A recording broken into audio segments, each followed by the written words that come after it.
Excellent.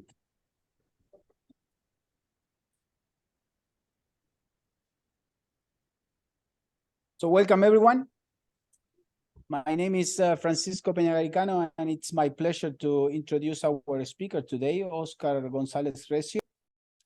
Oscar is originally from Spain. He got his PhD in 2006 from the Polytechnic University of Madrid. And he then moved to UW-Madison, where he did a postdoc here under the supervision of Dan Gianola, Ken Weigel, and Guillermo Rosa, working on genomic prediction of complex traits. After that, he moved to Australia, Victoria, where he worked on fertility and feed efficiency in dairy cattle at the Department of Environment and Primary Industries at Victoria. And since 2015, Oscar is back in Spain. He lives in Madrid. He's a principal researcher at INIA. INIA is the National Agricultural Innovation Institute of Spain. And his current research focuses on improving feed efficiency and reducing methane emissions from dairy cattle, combining high-throughput genomic technologies and advanced statistical and computational methods. It's a pleasure to have you here, Oscar. Thank you for coming, and the floor is yours. Thank you, Francisco. Good afternoon, everyone. Thank you, Francisco, for inviting me, and thank you to the University of Wisconsin for having me here again. It's a great pleasure to be here, and at the same time, it's a big pleasure to me being here giving this seminar. So, yeah, I'm a little nervous, but I think at the third slide I will be fine. So yes, as Francisco said, I come from Spain. I'll tell you a little bit about Spain, just a taste of Spain. We're located here at south of Europe, and we have very beautiful beaches. Not this one. Don't go to Benidorm, where all the tourists go. Go to these places here. They're much better. We have very good weather, but it gets very hot in the summer. So hot that well, we like to be in the terraces during the summer, eating dinner late in the night, going to bed at 1 or 2 a.m. and so on. Sometimes it's that hot that people don't get into the houses because it's too hot inside. So we do this people gathering together that we call something like taking fresh air during the night, chatting and so on. This is me during my PhD, just a couple of years ago, almost. So I know that in Madison is much colder than in Spain, but maybe you have seen this graph here where this is the number of extreme temperatures effects during the last years, and you see that well, in Europe and South Europe, we're getting more and more temperature extreme events.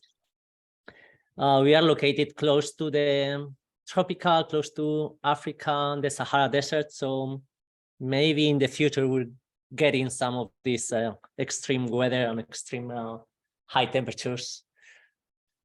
And this is a problem for agriculture and livestock because this global warming is having a big impact on livestock and crops, also for water resources, pests, weeds, more diseases that the cattle is facing too, more challenges. It impacts on the crops, of course, in the grazing land and also in the animals. So we're facing challenges that are going to come in the near future.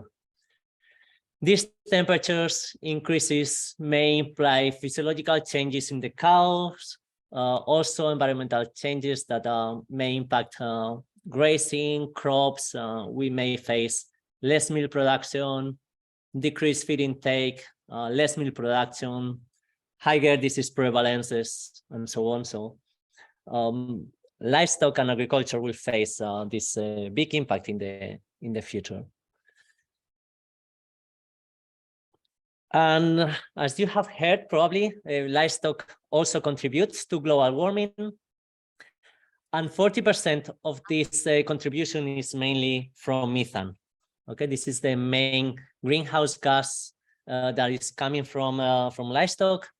Also, nitrogen from manure, and 30% coming from CO2 associated to feed production.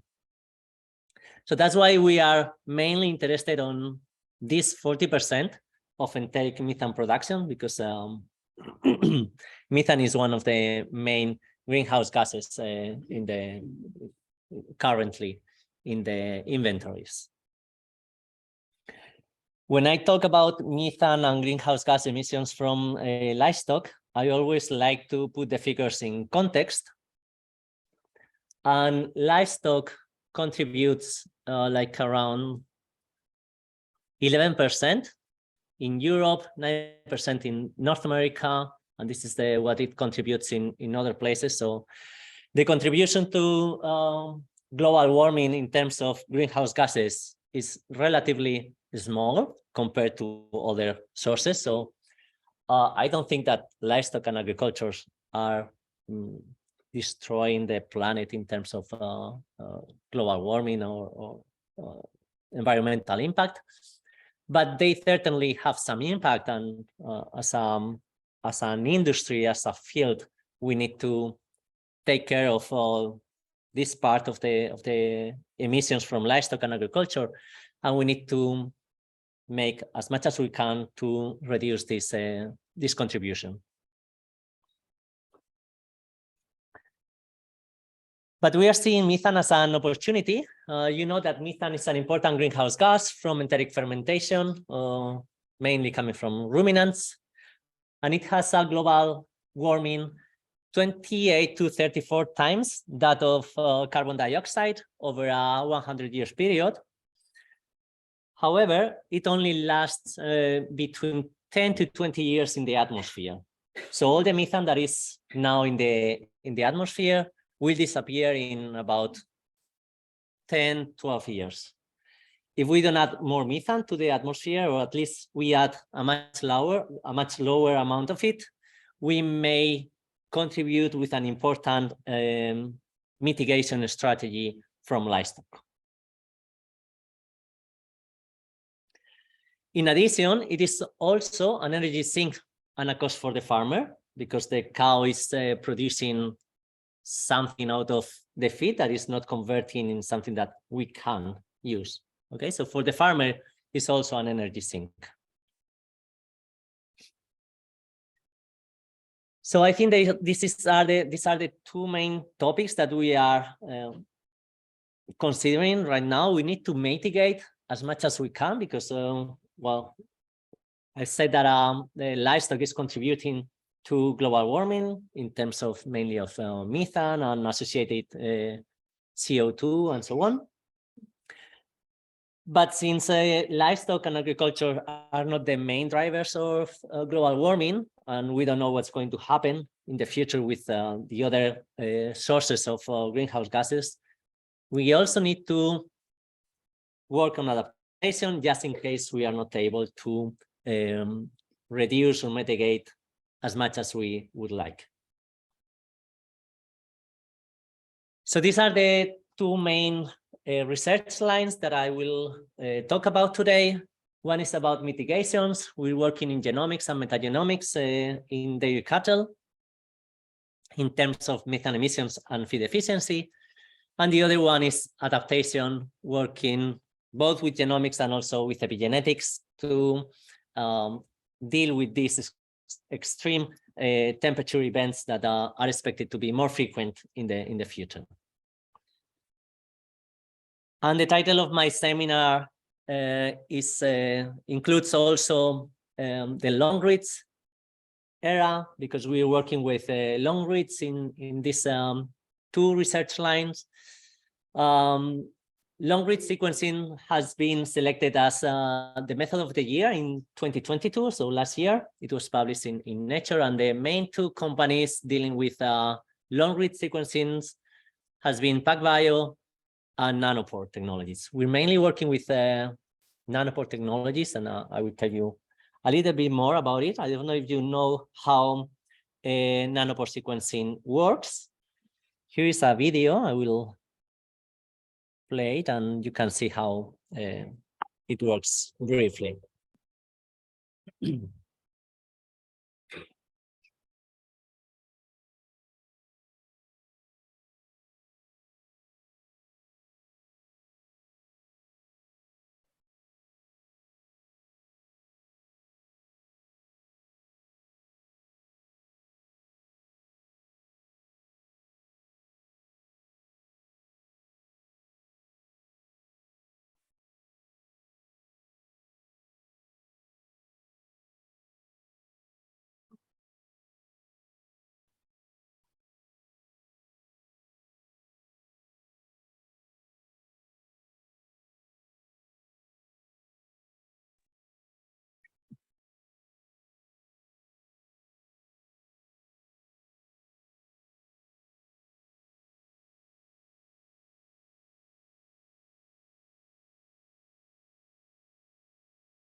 So this is basically how it works. The DNA strand goes through the pore, and there is like chip that reads the disruption in electric current, and it can detect the DNA sequence in the DNA. It uses neural networks to came up with these patterns and convert the patterns, the electric patterns in DNA nucleotides. So far, Illumina has been like the gold standard, but PacBio and Nanopore Technologies are doing a good job, and we are using it in a successful manner, I think, in our lab. So I will tell you more about it. And one of the nice things about nanopore sequencing is that they can detect those nucleotides that are methylated without additional cost. So for the same, in the same run, in the same sequencing, you may have the DNA sequence, and also if the nucleotides are methylated or not. So that's an additional source of information that we can use, and we are using in our studies. Okay, this is Monica. This is our expert IT in sequencing. So it's been great to having her in our lab. And another good things about nanopore sequencing as PacBio is that you can have very long reads from DNA. So you can see here a very nice sequencing run with reads of 32K bases, even 200K bases. So it's very nice to have this kind of reads to study. First, to map or assembly genomes, and also to study structural variations and so on. In terms of the data that we have been collecting during this year, we're working with methane. We have recorded already 3,000 cows since 2018 in 28 farms in other regions of Spain. These are the cooler regions, are where the dairy cattle is more abundant. So far, we have 11,000 weekly averages. We measure methane with these devices. We put in the milking robots, and we need to install them in farms with milking robots. the cow goes in and whenever they want to get milked. And when they are eating, we collect all the breathing and eructation events and so on. So we can measure methane individually for each cow. And also the milking robot gives us all the information about the cow, what time did they get into the robot, how much milk she produced, and so forth. We have rumen microbiome samples from 460 of these cows, around 20-25 cows from each farm. From each, not all the farms have microbiome data, but 15 farms. And then we also have dry matter intake from 650 cows in 5 farms in Galicia, Asturias, and Catalonia, with a total of 15,000 averages, weekly averages. And that's basically our core data set. Well, for those of you working in the quantitative part, you are more familiar with these models that we use to calculate the genetic variances and so on. So we have here like the phenotypes, environmental effects that we need to adjust for, like calving season, farm, lactation number, and so on. We could add other random effects like herd or the permanent effect or whatever you want to add. And then we have a polygenic part, which is measuring the additive genetic part that is transmitted to the progeny. And then some residual part here that is some microenvironment or some error term that we add in our models because we work from the probability side with some uncertainty. This is a model as a normal distribution with a zero mean and this residual structural variance. Here I put example when we are analyzing like 2 traits and we are interested in analyzing 2 traits simultaneously, for instance, methane emission and milk production. So we implemented a 2x2 model, bivariate model. So we have here this covariance residual matrix that is dimension 2x2. In terms of the polygenic effect, it is also distributed as a normal distribution with zero mean and some structure covariance here. This structure covariance can be modeled with this H matrix. H matrix is usually a combination between genomic and pedigree data, but we can use only pedigree or we can use only genomic information. Now we're getting more and more into this combination of genomic and pedigree in the same matrix, combining pedigree information and genomic information. Is working pretty well, and it's getting like the gold standard. So most people having genomic information is going through this kind of matrices. Again, we have this G matrix that is a genetic covariance matrix between the traits that we are analyzing. And we have 2 important parameters here, the heritability, which is the amount of phenotypic information that is explained by the additive part, by the genetic part of the animal, and the genetic correlation between 2 traits, which is the degree of association between 2 different traits that is due also to genetics, mainly pleiotropic effects and linkage disequilibrium. So we have been using these kind of models. If you are familiar with quantitative genetics and animal reading, you know them. And we have been estimating heritabilities and genetic correlation for methane and feed efficiency traits and other traits that are of interest in dairy production. And this is a table from Javier. It's one of our postdocs. We have heritabilities of 0.17 for dry matter intake, 0.12 for residual feed intake, and around 0.20 for methane concentration and methane production. So this kind of heritabilities are moderate, similar to other traits that we are used to work with. So we can make good genetic progress with this kind of traits. In terms of genetic correlations, we have low genetic correlations between dry matter intake and RFI with methane traits. So this is a positive correlation, and we can say that larger intake levels means more methane emissions, but it also means that cows eating more and producing more methane are also less efficient. However, the genetic correlations were not high. This means that they are likely two different energy sinks. One is the energy sinks from the digestion of the feed and how much of this energy the cow is utilizing, and is different from the energy that the cow is losing through methane production.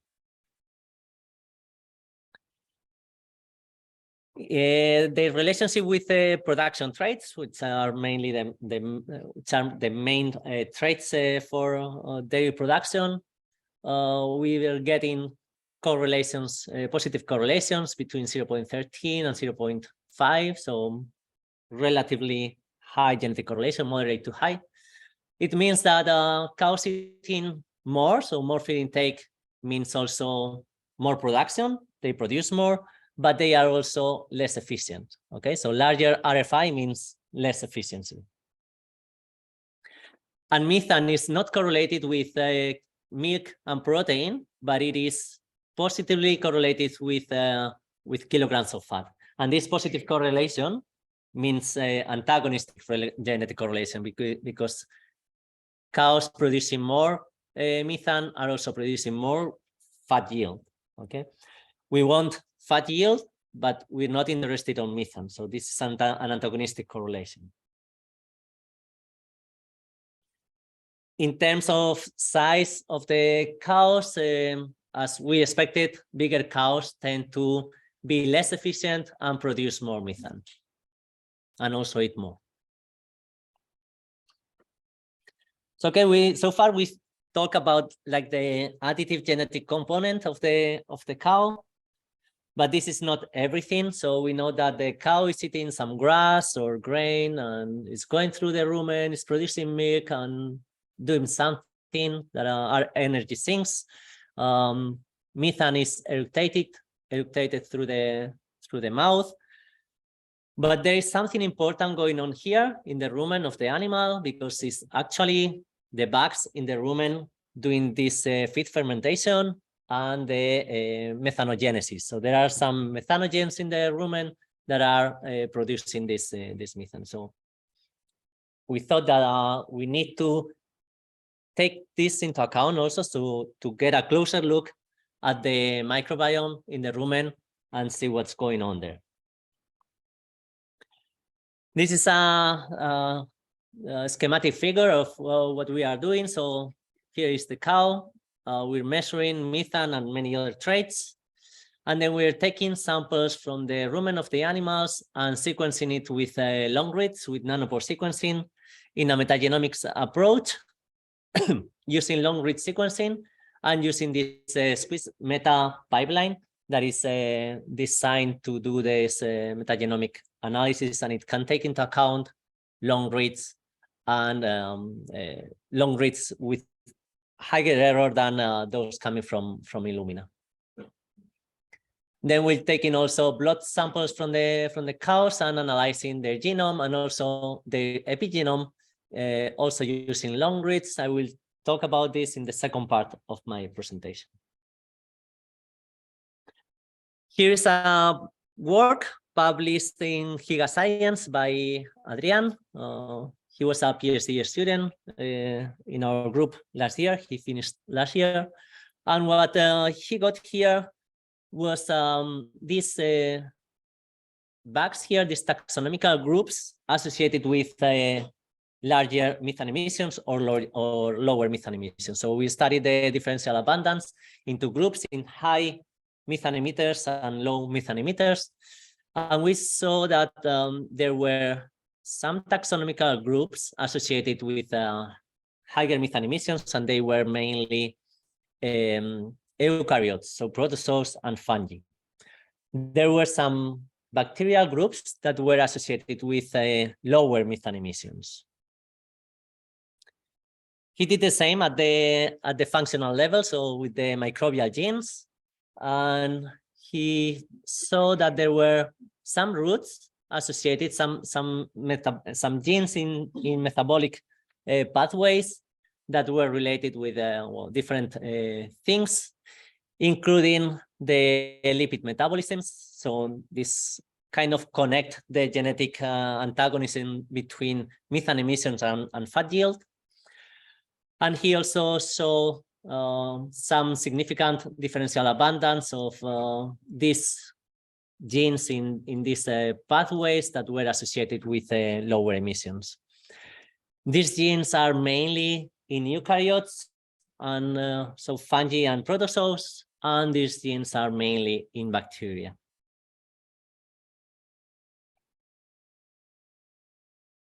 He made also this network analysis, taking into account the microbial taxonomy, and we can define here two clear clusters. One is this one that is mainly coming from eukaryotes, and which is associated with high methane emitters. So cows that emit more methane have a larger relative abundance of these bugs here. And on the other side, we have this bacterial group here. So taxonomical groups of bacteria, and some of them are associated with a low methane emission. So they are more abundant in cows with a lower methane levels. We did the same at the functional level. And again, we saw some microbial genes here in this cluster that were associated to high methane emissions. Many genes that have no association with methane emissions, and one cluster here of genes that were associated to low methane emissions. Interestingly, those genes that were related or that were in the methanogenesis pathway were in this cluster with no association with methane emissions. So either we're not able to detect this the relative abundance of these genes because they're mainly related to methanogenic archaea. Maybe we're not extracting too good their DNA or something else, or maybe this group here is more abundant and they are the drivers of methane emissions. So we are curious about this. And this leads us to say that we may have these two animals with different ruminotypes. And here we can see a principal component analysis at different taxonomical levels, genus, family, order, class, and phylum.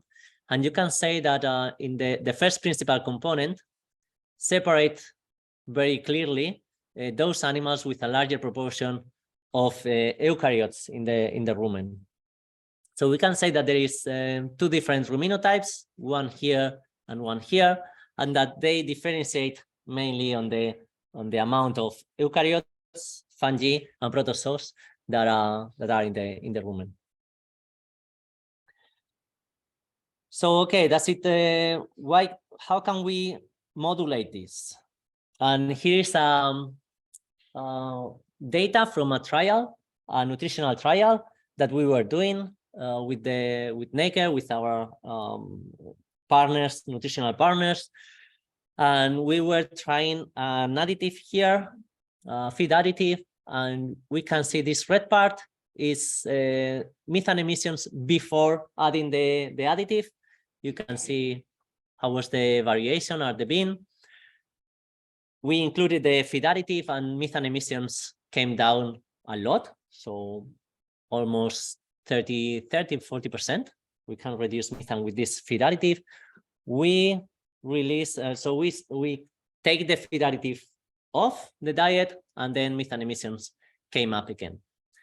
I cannot tell you what the feed additive is, of course, but what I want to tell you here is that even with a feed additive, there is some huge variability between animals, and some animals with feed additive, with the feed additive, emit more methane than animals here without the feed additive. So there is a large animal variability, and part of this is genetic, and we can use genetic variability to select animals and to make genetic progress. So diet is important, of course, but there is also an important part that is the animal and the genetic part. So we need to work together with a nutritionist, because they are expert on reducing methane and increase feed efficiency from the diet side, but there is also an important part that is animal and genetic, and we know how to work with this. So another thing that we have been doing is, well, there is a lot of association between the bugs and methane emissions. We know that there are some methanogenic individuals in the rumen, mainly archaeas, that are the responsible of this methane production. But we also wanted to know if those associations that we were having were just associations, spurious association, or they are actually the causal association. So we've been using these structural equation models to infer causality.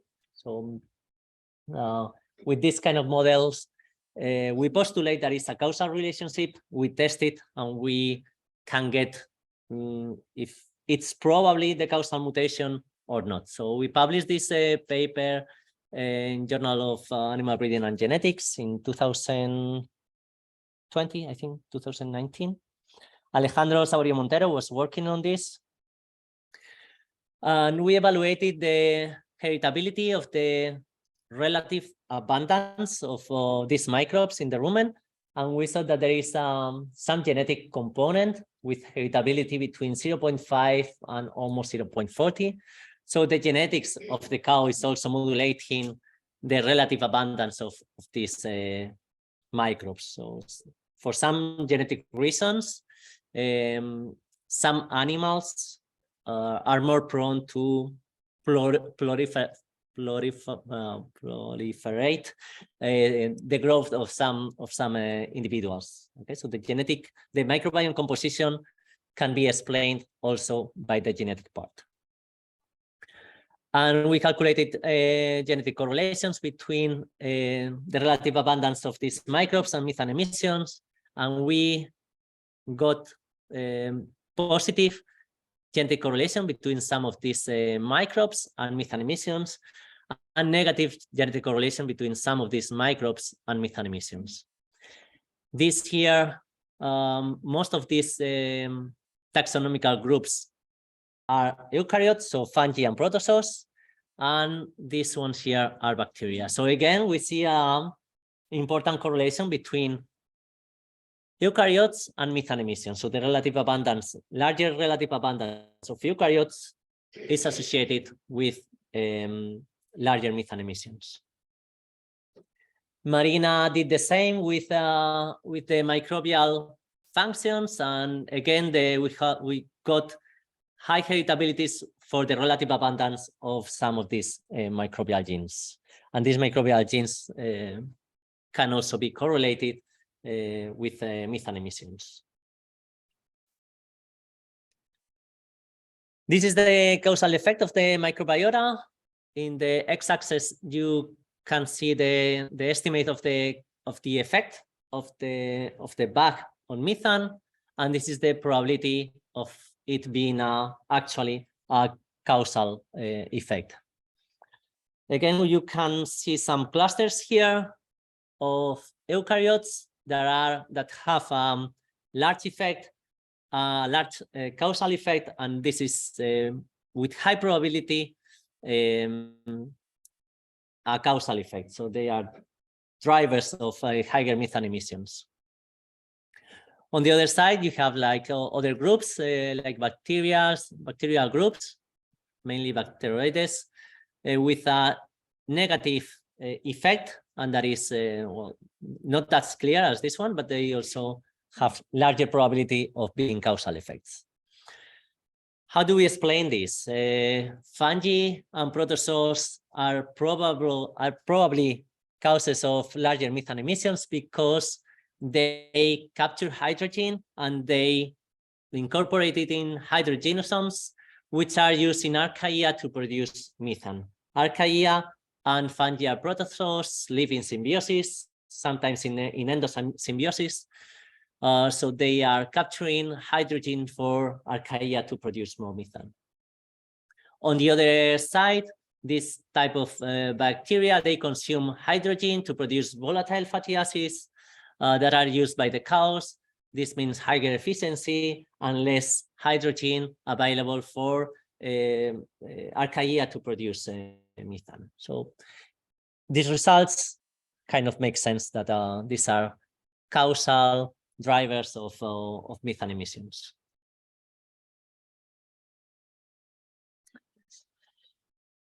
But again, so the dimensionality of the microbiome is huge. We have a lot of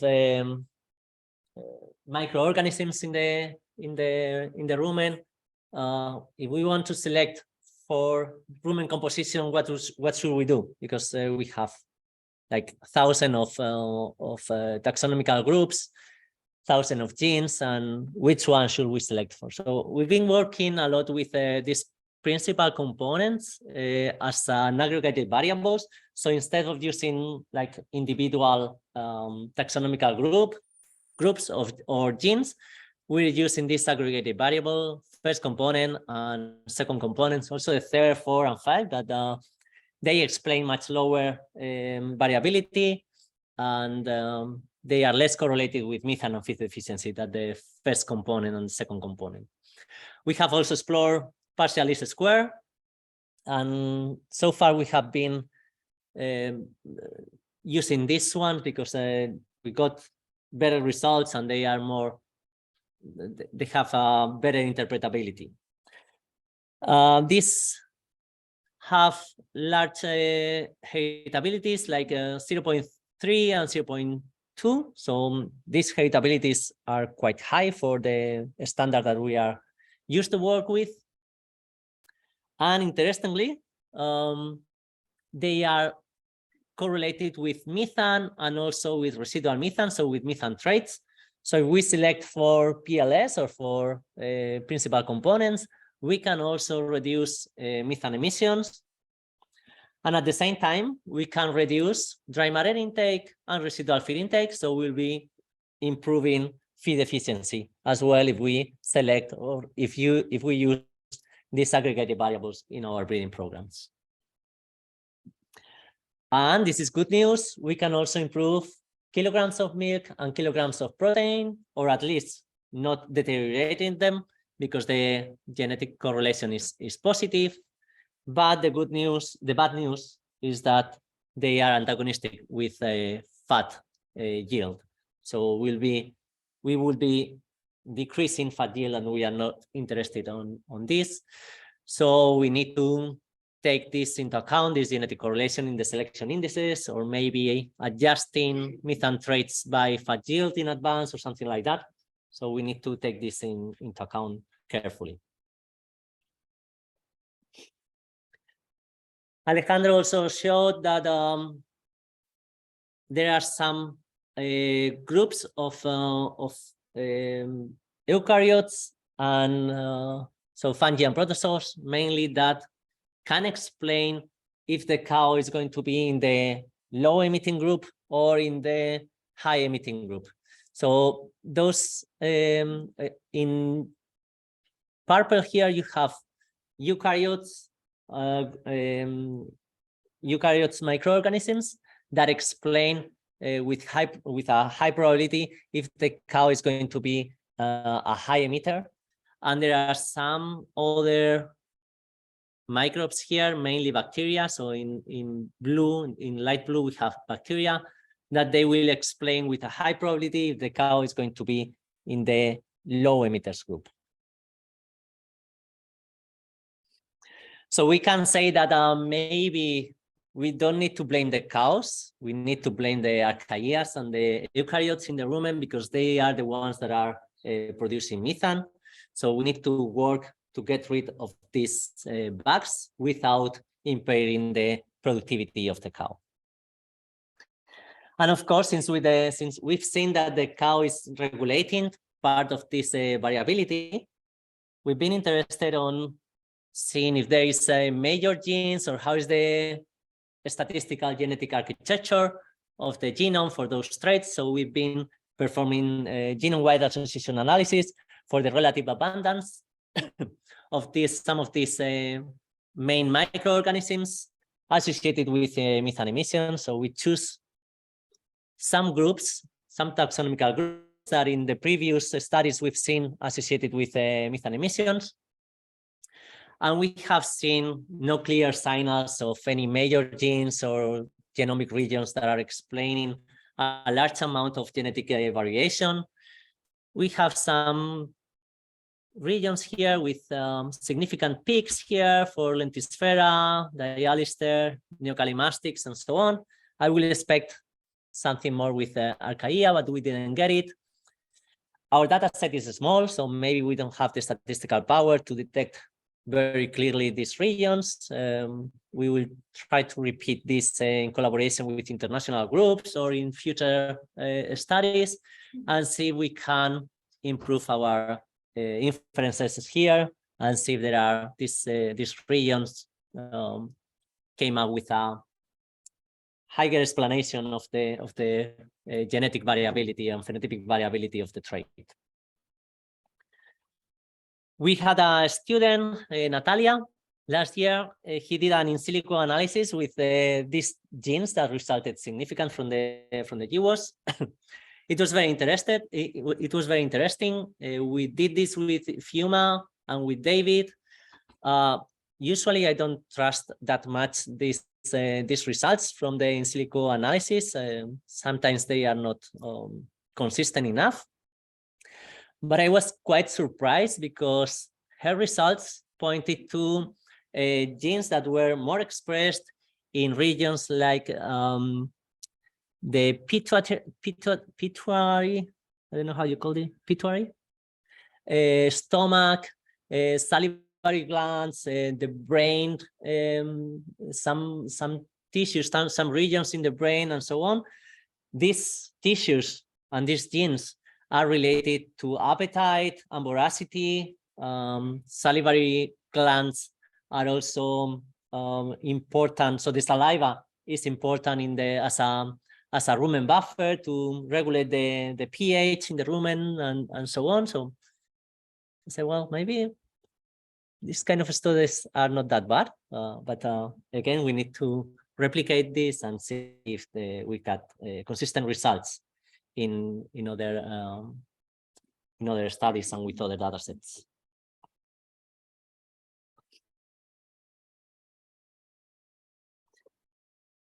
And here we did a simulation and see if we can, what would happen if we include methane emissions in the selection index. Here you have our benchmark scenario. That is if we don't do anything, so we keep with the current system. We see that we can decrease in 10 years, we will decrease methane emissions in about 4%.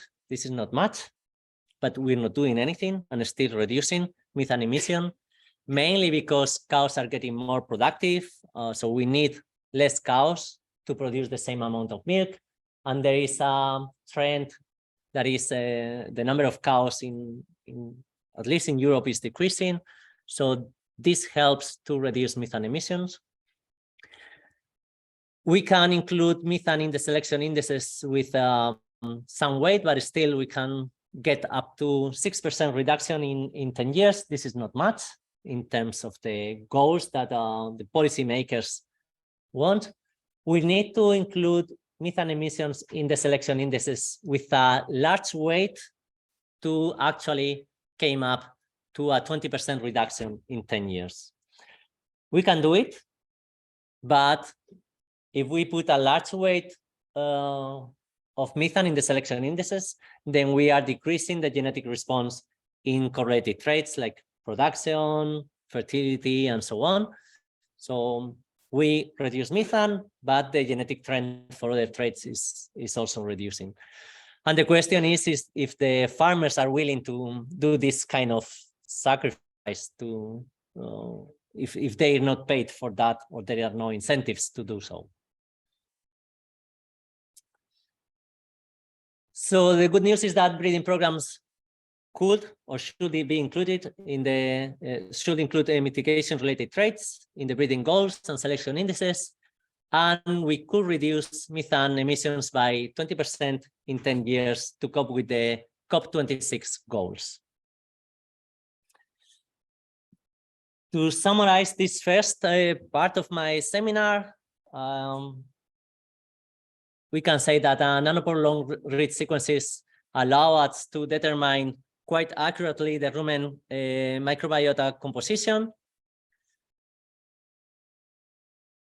Microbiome composition is heritable, so there is a part in the cow genes that regulate this this presence and this abundance of some of the microorganisms, and some of them are associated with larger or lower methane emissions.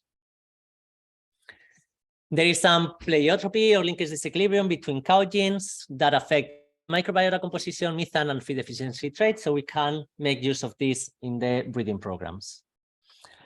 And in the future, sustainable selection indices must include methane and feed efficiency traits, but it's important to take care of this antagonistic genetic correlation with fat yield. I have just a few more minutes, and I would like to tell you about our other research line, which is adaptation and epigenetics, adaptation to heat stress, and we are coping this with epigenetics. Oh, by the way, these are my cats, Madison and Wisconsin. Yeah, for real. So we are working in this Rumigen project. It's a large European consortium with a large funding, and we're mainly working in the Work Package 6 and Work Package 7 that is related to epigenetics biomarker and farming practices and how they can modulate epigenetics. You know what is epigenetics, and there are some environmental stressors that can modulate or change the epigenome, and they may compromise some of the traits related to health, welfare, and also production, because they can switch on or switch off the wrong genes.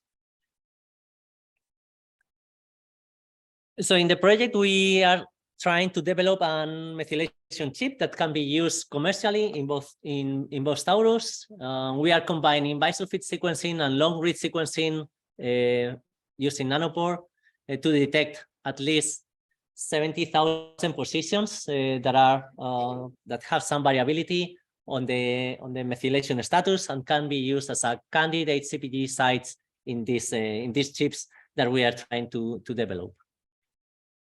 Once we have done that, we like to study the impact of metabolic stress during pregnancy on the fetus methylome. Also, if there is a possible epigenetic inheritance. We like to study the effect of heat stress on the epigenetic profile of the animals. We're working also with bull fertility, how the vaccination and immunity challenges that happen during the production system can impact the future life of the animal through epigenetics as well, and also if there is some relationship with reproductive disorders. And alternatively, in the meantime, until we get these epichips, we are interested on detecting epigenetic marks and SNPs using nanopore sequencing at low coverage, so that it can be done in an affordable cost without compromising sequence accuracy. And we also wonder if we can use it for polygenic risk score or direct genomic breeding value predictions. This is our sequencing infrastructures. We've been collecting a lot of mean ions through the way, and recently we got a grid ion. and here is where we are doing all our sequencing.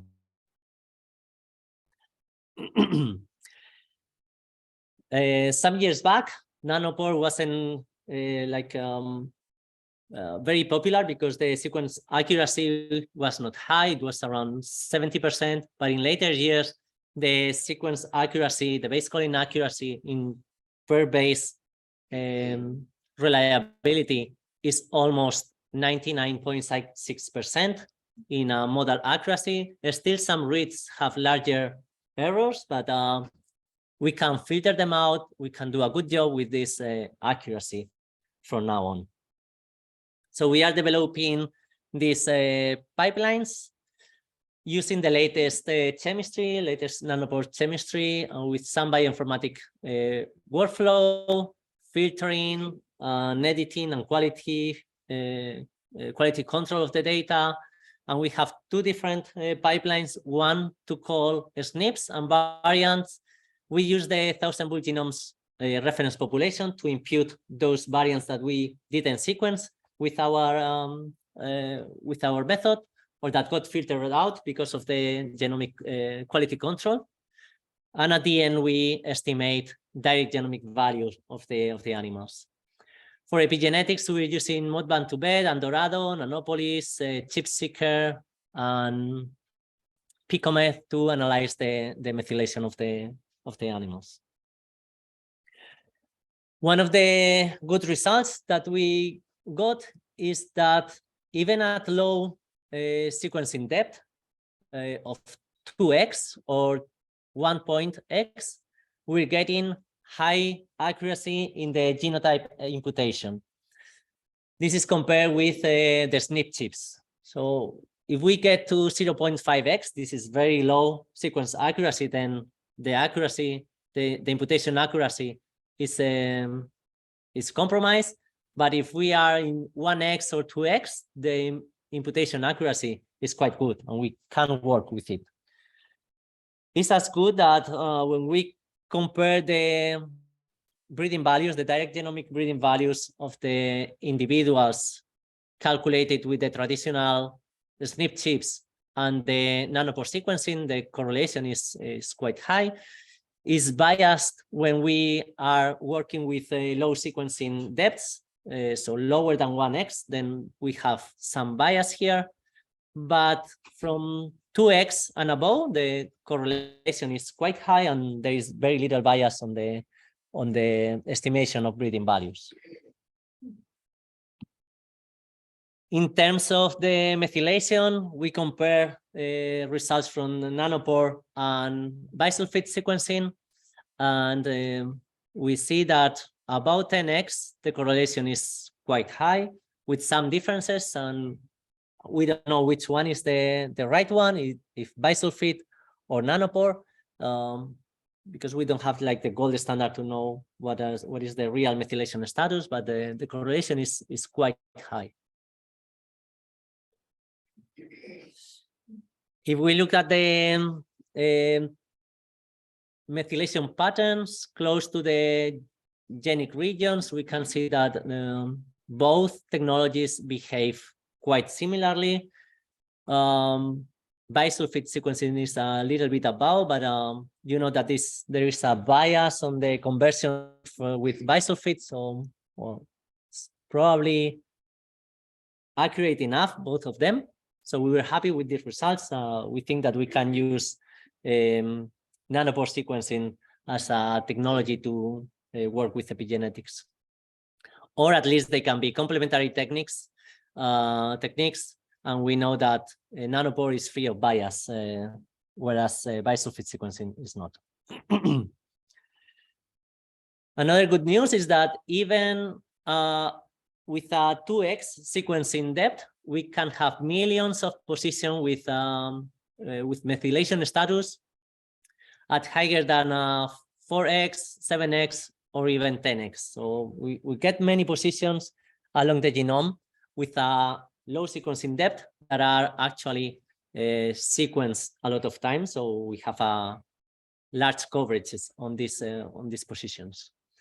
And these are the 6 samples that we sequenced. with the new technology, with the new kit, and we can see that in most of them, these were not that as good because the yield in these sequences were not as expected.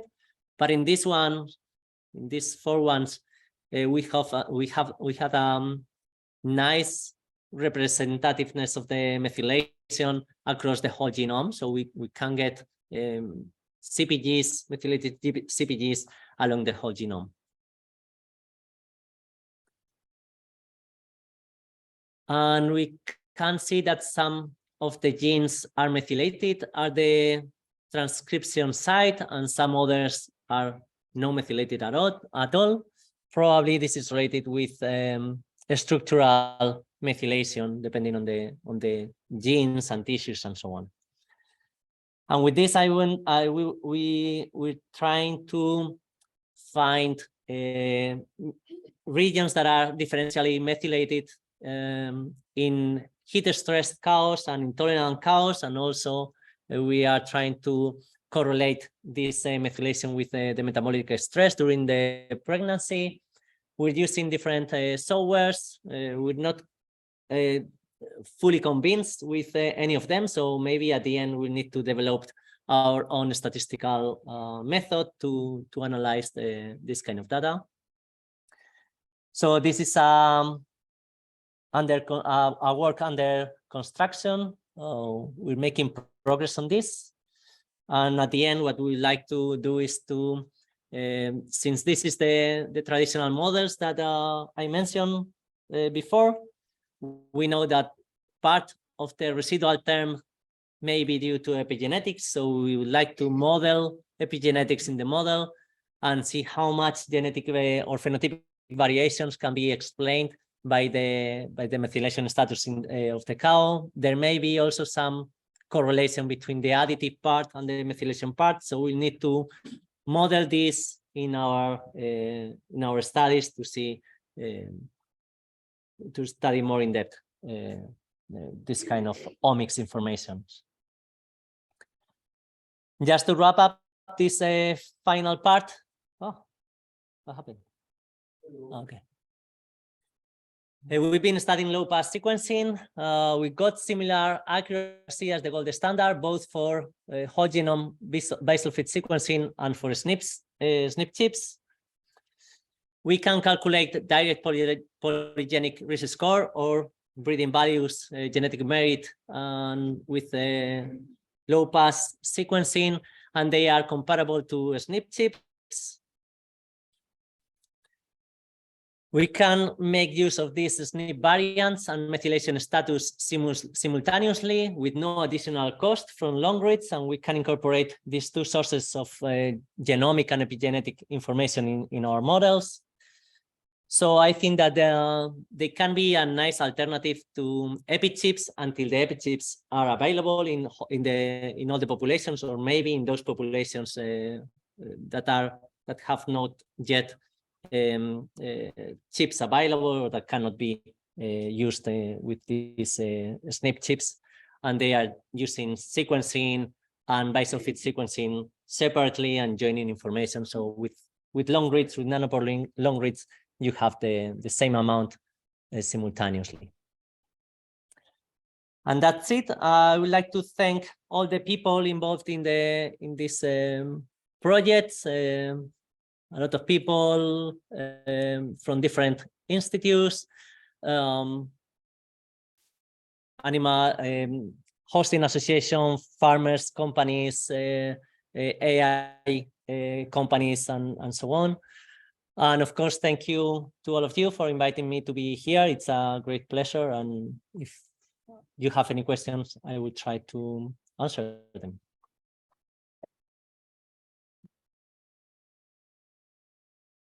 Excellent.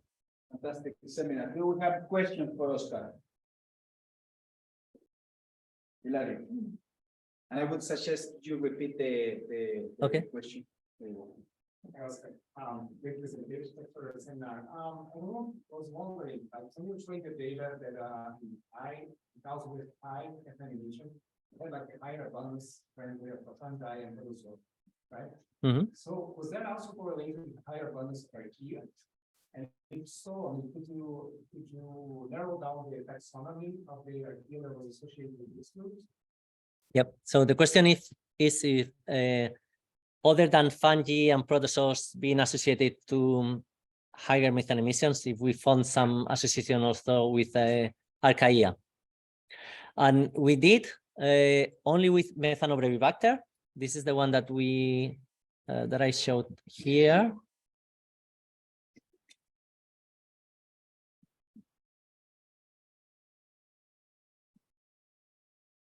So Methanobrevibacter was the one with a larger association with methane emissions. So not all the archaea seems to be associated to larger, to be associated with the group of larger emissions. If you ask me if this is, if I will expect this to be causal or not, we don't know, but we do know that archaea, when we extract DNA, usually the representativeness of the archaea is not well established because the cell walls are thicker and it's more difficult to extract DNA from archaea. So there may be some underrepresentation of archaea, and that's probably why we are not having this strong genetic or association between methane and archaea, as we would expect. We've not been the only ones having no association between archaeas and methane. There may be some, of course, there may be some association between archaea and methane, because it's archaea the ones that are producing actually the methane. But since fungi and protozoans live in close symbiosis with them, they are easier to extract DNA, and they are more abundant. I think that that's probably why they are, so we are getting stronger signals from eukaryote than from archaea in the association analysis. Thank you. Yep. Another question is, when you test the fidelity of the diet, did you also see an improvement in productivity or efficiency or reproduction, something like that, or an impact in the intake? Yeah, so when we proved the fidelity, we didn't see a decrease in feed intake, but the improvement in production was not that high. Yeah, that's usually what happens with feed additives so far. So we're not trying. So far, we have not found the ones that do all the job. Yeah. More questions. You can check in the chat in case you have. How can I see this? Can you hear me? I don't know. That's fine. So I have a question. So when you present the correlations between RFI and other traits, I was expecting a very low correlation, close to zero, between RFI and productive traits. Yep. How do you explain that those correlations are not zero?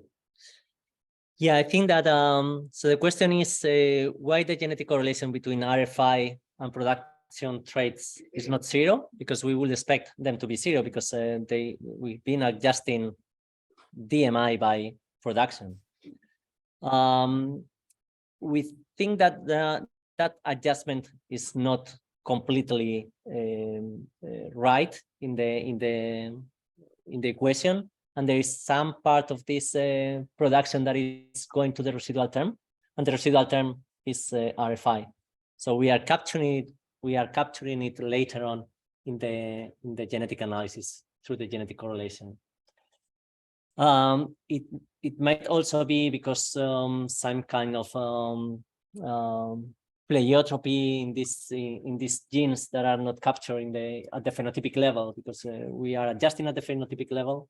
We're not adjusting DMI to get RFI at the genetic level. Maybe if we adjust DMI at the genetic level, then that will be expected. But at the phenotypic level, we see that it's not. There is still some genetic variation there that we can capture in the models. Thanks. Hassan. Excellent thoughts. Thanks. So when you do the epigenetic analysis, what methods you use, the non-core and the whole genome by sequencing, will give you methylation level at the site, the nucleotide level. But you use DMRs, which is kind of averaging the methylation in that region. So maybe you are missing some data. Yeah, that's a good point, Hassan. Yeah. So that's right. When we use DMR, we're getting like kind of more consistent results.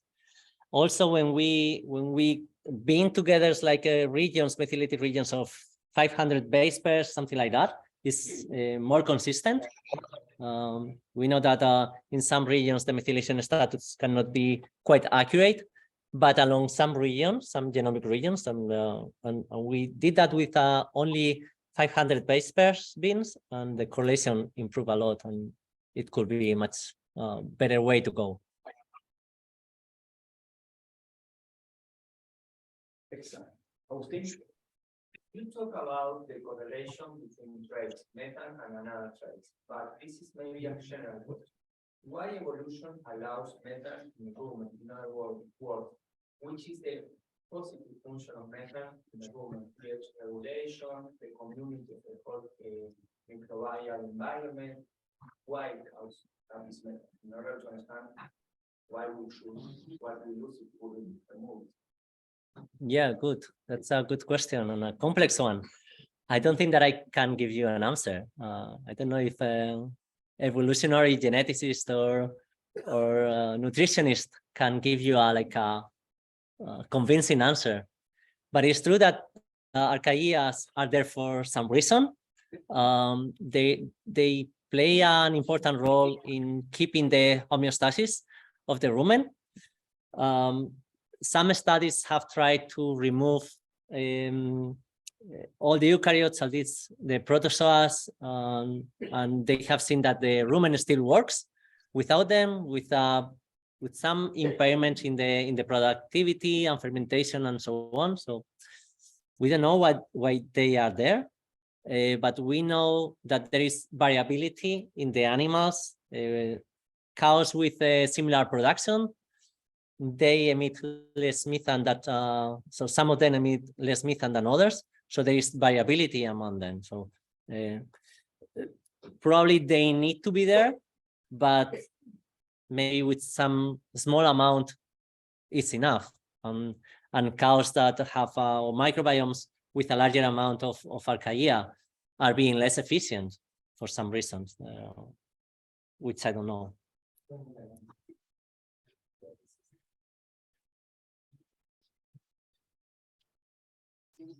Do we have more questions? One last question. It's interesting, like when you think about the irritability of the microbiome, so the effect of the host on this microbiome, is it because of maybe the feeding behavior, the sorting feeding, or maybe the temperature and acid? Repeat the question that. Yeah. So the question is if the heritability of the microbiome composition is due to some physiological or morphological aspect of the cow, right?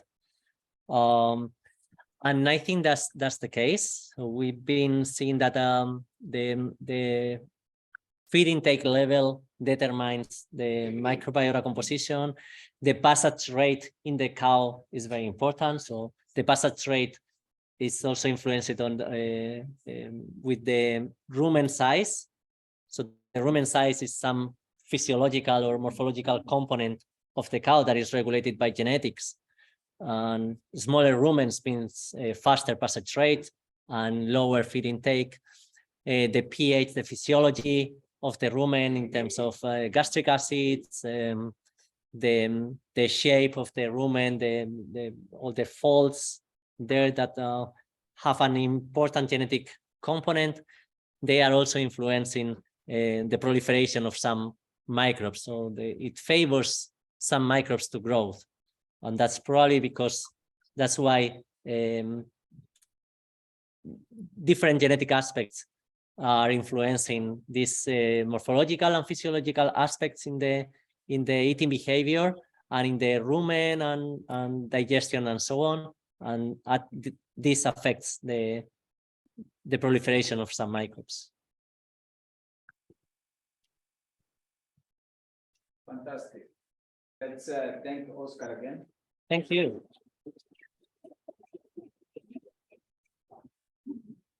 Thank you guys for coming. Thank you.